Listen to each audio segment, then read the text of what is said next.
இனம் அழிஞ்சு போச்சு. எந்த உரிமையும் நமக்கு இல்லை. நிலம் வளம் எல்லாம் திருடப்படுது, எல்லாம் களவு போகுது. அதே மீத்தேன் எடுப்பாக மறுபடியும் ஸ்டெர்லைட் திறக்கப்படுறதுக்கு வாய்ப்பு இருக்குது, மறுபடியும் வாய்ப்பு இருக்குது. அடியில் அகர்வால் நேரடியாக வாழ்த்து போடுறானே, என்ன பெரிய தம்மேனா சின்ன தம்மேனா, எதுக்கு வாழ்த்து போடுறான்? அந்த நிமல ராஜபக்சே வாழ்த்து சொல்றான். அவன் பக்கத்தில் வாங்கி குடிக்கிற நாய் இங்கே வந்து கட்டி குழச்சிக்கிட்டு இருக்கு. ஒரு நாய் அவனுக்கு அவனுக்கு அவனுக்கு பிரச்சனைனா ஆமக்கறி தின்னா இல்லையான்னு டேய் உங்களையெல்லாம் டேய் நாய் உனக்கு தமிழில எங்க இருக்கு, தெற்கு இருக்கா வடக்கு இருக்கான்னு தெரியாது. என் தலைவன் நின்ன திசை தெரியாது. நாய் ஆடு ஆடு இப்பதான் இருக்கு. ஒரு 6 மாசம் 7 மாசம் கழிச்சு உள்ள வந்திருந்தீன்னு வச்சுக்க,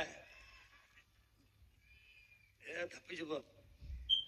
ஆமக்கறி திண்டாரா இல்லையா? ஏன்னா அவ்வளவு பெரிய பன்னாட்டு குற்றமாடாது. நான் இதை சொல்லி தொலைச்சிருக்க மாட்டேன். எங்க ஆளு சும்மா இருக்காம எது சொன்னாலும் அங்க போய் சொல்லுங்க பாப்பா. நீங்க ஆமக்கறி சாப்பிட்டீங்களா, ரொம்ப நல்லா இருந்தா அங்க போய் சொல்லுங்க. AK-74 பயிற்சி கொடுத்துட்டு அப்ப ரஷ்யாவில் இருக்கு, அதுக்கப்புறம் நம்ம கிட்ட இருக்குன்னப்பா. அப்ப இந்தியாவில AK-74 இல்ல. இப்ப இந்தியாவில AK-74 சுட்ட ஒரு ஆள் நான் தான் இருக்கேன்னா, ஆமாமா அது அங்க போய் சொல்லுங்க. அவர் சொன்னதுனால வந்து சொன்னேன், இல்லைன்னு நான் எதுக்கு சொல்றேன்?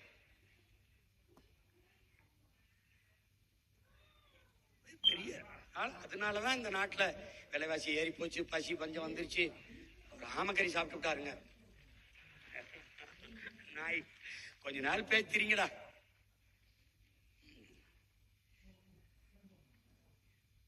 பச்சைமட்ட வைத்தியம் உறுதிதான், உறுதிதான். என்னடா நான் என்னமோ அப்படியே ஆட்சியில இருந்து அப்படியே தோக்கடிக்கப்பட்ட மாதிரி தோத்தாண்டா நின்னோம். முட்டையில் ஆரம்பிச்சோம், சுழியத்துல 4 லட்சத்துக்கு வந்தோம். அப்புறம் 18 ஆகணும், அப்புறம் 30 ஆனோம், அப்புறம் 36 ஆகணும், இப்ப 20 ஆயிருக்கோம். நாளைக்கு 1,80,00,000 ஆகிறோம். என்னடா கெட்டு போயிருது? என்ன ஆயிருக்கு? நாய் வேயெல்லாம் அழும்போது நாங்க 4 வச்சிருக்கோம், 40 ஆக முடியாத. உயர்ந்த நோக்கமும் லட்சியம் கொண்ட பிள்ளைகள். நீ தேடுவ, என்னை தேடுவ, என்னை தேடுவ.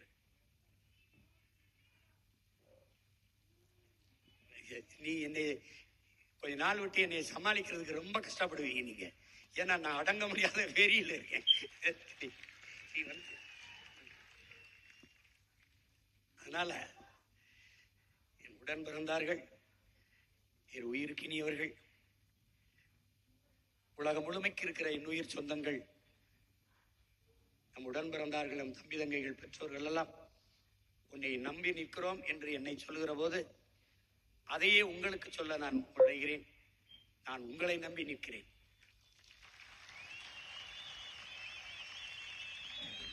என்னுடைய அசைக்க முடியாத அடர்த்தியான நம்பிக்கையை நீங்கள் தான்.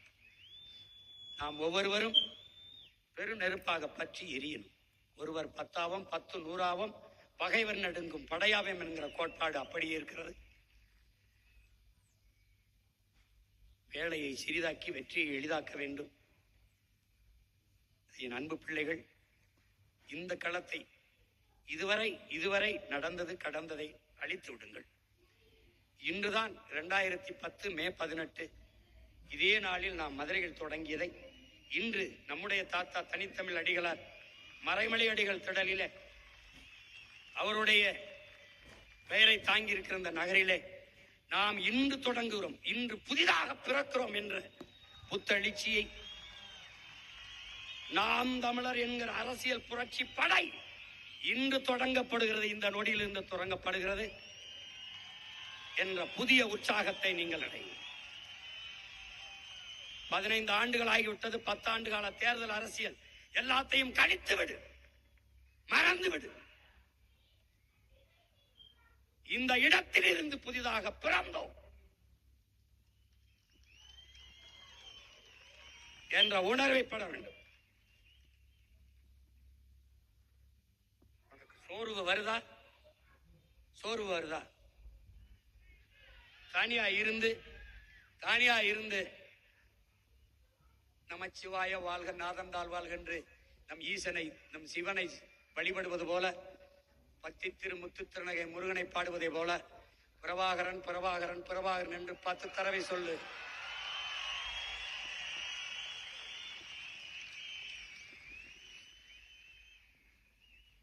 சோர்வு வருதா? பாலச்சந்திரன் பாலச்சந்திரன் என்று 10 தடவை சொல்லு.